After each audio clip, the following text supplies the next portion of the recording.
Hello, DS Reddy புக்கில் bank ரீகான் சாப்டரில் exercise 19 பார்க்கலாம். Exercise 19. Okay, prepare bank reconciliation on 31st December 2015 from the following information அப்படிங்கிறாங்க. இப்போ இதில் கொடுத்துருக்கிறது பாலூஸ் overdraft as per passbook. இப்போ பாஸ்புக் பேலன்ஸ் இருக்குது நம்மள்கிட்ட, கேஷ் புக் பேலன்ஸ் கண்டுபிடிக்கிறோம். ஓகே, ஆனால் நம்ம ஃபாலோ பண்ணுறது ledger method. So always go from cash book to passbook. Sir இது சரியாக வருமா சார் அப்படின்னா, நார்மல் லெட்ஜர் எப்படி பண்ணுவோம் நம்ம கேஷ் புக்கில்? டெபிட் கிரெடிட் எடுத்துவாங்க. இன்க்ரீஸ் ஆனால் டெபிட் பண்ணுவோம், ரெடியூஸ் ஆனால் கிரெடிட் பண்ணுவோம். கரெக்டாக? Or plus debit minus credit. Okay, அதே மெத்தடில் பண்ணுங்கள். இது பர்டிகுலர்ஸ் எதுங்க? பர்டிகுலர்ஸ், அப்புறம் இங்கே கேஷ் புக், இங்கே பாஸ்புக், இங்கே பிஆர்எஸ். இது வந்து ஒர்க்கிங்.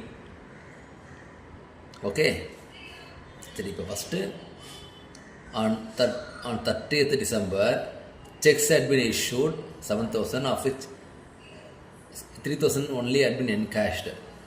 ஓகே, 7,000 செக் இஷ்யூ பண்ணியிருக்காங்க. அதில் 3,000 தான் செக்கு வந்து என்கேஷ் ஆகிருக்கு. என்கேஷ்னா என்ன அர்த்தம் அப்படின்னா, பேங்க்கில் போயிட்டு நீங்கள் யார்கிட்ட கொடுத்தீங்களோ அவங்க போய் பேங்க்கில் போய்ட்டு கேஷ் பண்ணியிருக்காங்கன்னு அர்த்தம்.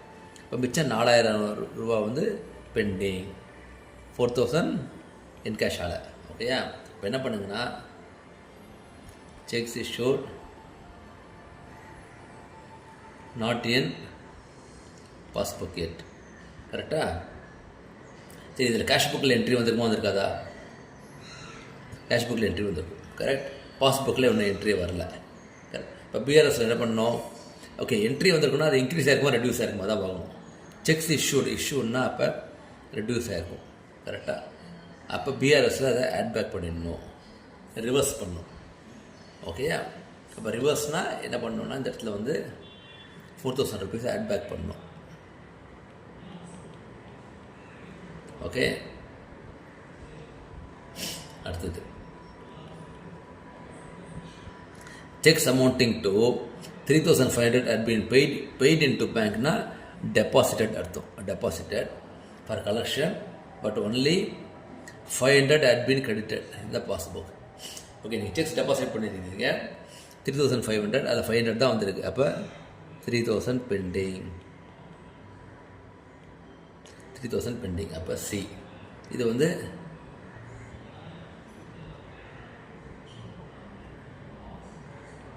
Check deposited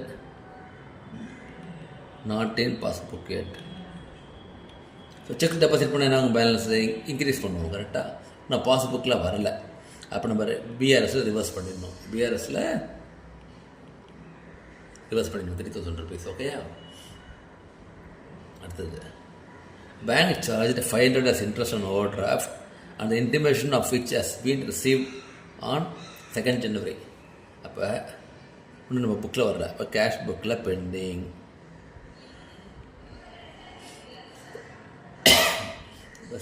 D, interest on overdraft. Okay, இப்போ இதில் கேஷ் புக்கில் என்ட்ரி வரல. ஓகே, பாஸ்புக்கில் என்ட்ரி வந்து பேலன்ஸை குறைச்சிட்டாங்க. கரெக்டாக? அப்போ நம்மளும் பிஆர்எஸில் பேலன்ஸை ரெடியூஸ் பண்ணணும். நம்மளும் பேலன்ஸை ரெடியூஸ் பண்ணணும். எவ்வளோ அமௌண்ட்? 500. ஓகேயா? கிளியர்? திரும்ப சொல்கிறேன். இன்ட்ரெஸ்ட் ஆன் ஓவர் டிராஃப்ட்னா பாஸ்புக்கில் என்ன பண்ணுவாங்க? பேலன்ஸ், நம்ம பேலன்ஸ் குறைச்சிடுவாங்க. கரெக்டாக? கேஷ் புக்கில் வரல. அப்போ நம்மளும் இங்கே பிஆர்எஸை ரெடியூஸ் பண்ணிடணும். அது அப்போ தான் மேட்ச் ஆகும். அடுத்தது, the bank passbook shows credit for 1,000 representing 400 paid by debtor. Okay, into the bank and 600 credited directly by the bank as income for investment, but he had no knowledge of this. அப்படின்னா இது ரெண்டும் basically direct deposit by bank. ஓகேயா? இப்போ இ வந்து direct deposit by bank. So okay, இப்போ பாஸ்புக்கில் என்ன பண்ணியிருப்பாங்க? கேஷ் புக்கில் வரல என்ட்ரி. கரெக்டாக? பாஸ்புக்கில் பேலன்ஸ் இன்க்ரீஸ் பண்ணிப்பாங்க. ஏன்னா யாரோ ஒருத்தர் போய் டெபாசிட் பண்ணியிருக்காங்க அமௌண்ட்டை. அப்போ நம்மளும் பிஆர்எஸில் அதை இன்க்ரீஸ் பண்ணணும். நம்மளும் பிஆர்எஸில் அதை இன்க்ரீஸ் பண்ணணும் 1,000. ஓகேயா? இப்போ தான் கேர்ஃபுல்லாக இருக்கணும். ஏ பேலன்ஸ் ஆஸ் பர் பாஸ்புக். எவ்வளோ amount over draft as per passbook? 12,000. ஓகேயா? அப்போ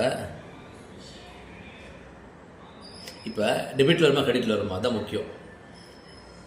சரி, இப்போ எப்படி வரும் அப்படின்னா, இப்போ வந்து கேஷ் புக், பாஸ்புக். ஓகேயா? நீங்கள் 100 rupees டெபாசிட் பண்ணிங்கன்னு வச்சுக்கோங்க. ஓகே, பாஸ்புக்கில் 100 rupeesன்னு சொல்லுவாங்க. உங்களுக்கு எஸ்எம்எஸ் என்ன வரும்? கிரெடிட்டட் வரும். கரெக்டாக? கிரெடிட்டட் 100. கரெக்ட். அப்போ பாஸ்புக்கில் அப்போ இது நல்ல பேலன்ஸ்னால் கிரெடிட் பண்ணுவாங்க. ஓகே, அப்போ இது ஓவர் டிராஃப்ட்னா அப்போ பாஸ்புக்கில் டெபிட் பண்ணுவாங்க. ஸோ ஓகேயா? ஸோ பாஸ்புக்கில் டெபிட் பண்ணியிருப்பாங்க. ஸோ இப்போ நீங்கள் ஆட் பண்ணிங்கன்னா 12, 13, 17,000. ஓகே, இங்கே 3,500. இப்போ பேலன்ஸ் எவ்வளோ இருக்குது? அப்போ 13,500. கரெக்டாக? ஓகே, போட்டுருங்க. போட்டுட்டு இப்போ 13,500 நீங்கள் இந்த பக்கம் போடணும். Balance as per passbook, as per cash book. அது முதல்ல போட்டுருக்கணும், அதை போட மறந்துட்டேன். Balance cash book. Okay, so இப்படின்னு என்ன அர்த்தம்? நமக்கு கேஷ் புக்கில் கிரெடிட்டில் இருக்குன்னு என்ன அர்த்தம்? அதான் முக்கியம். கரெக்ட், ஓவர் டிராஃப்ட்னு அர்த்தம். நான் ஏற்கனவே சொன்னேன், நம்ம நார்மலாக டெபாசிட் பண்ணிங்கன்னா, ஓகே, நார்மலாக டெபாசிட் பண்ணிங்கன்னா கேஷ் புக்கில் டெபிட் பண்ணுவோம். கரெக்டாக? பாஸ்புக்கில் கிரெடிட் ஆகும். ஆனால் இப்போ இந்த இடத்துல வந்து கிரெடிட்டில் இருக்குது அமௌண்ட்டு. ஸோ கிரெடிட்டில் இருக்கிறதுனால balance as per cash book overdraft போட்டுருங்க. ஓகேயா? அதே மாதிரி இதுவும் பேலன்ஸ் ஆஸ் பர் பாஸ்புக்கும் ஓவர் டிராஃப்ட். ஓகே, சம் போட்டு பாருங்கள். This is called ledger method. Straight ஃபார்வர்டாக போடுறோம். அதாவது கேஷ் புக் டு பாஸ்புக் போடுறோம். Always start from cash book. Okay, thank you.